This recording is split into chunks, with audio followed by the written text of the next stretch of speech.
আল্লাহ রাসূল ফরমান, সেই প্রকৃত মুসলমান যার হাতের দ্বারা এবং মুখের দ্বারা অন্য মানুষ নিরাপদে থাকে।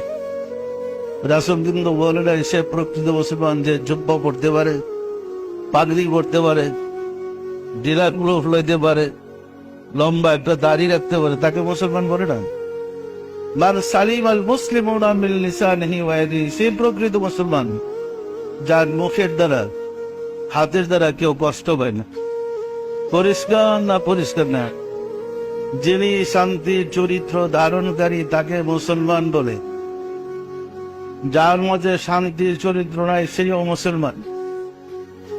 আমরা কি শান্তির চরিত্র ধারণকারী মুসলমানদের অন্তর্ভুক্ত আছি? নাই, কিন্তু নাই নাই, একদম হারিয়ে ফেলেছি। মুসলমানদের চরিত্র দেখলে জিরো, শান্তির চরিত্র আমাদের মাঝে নাই।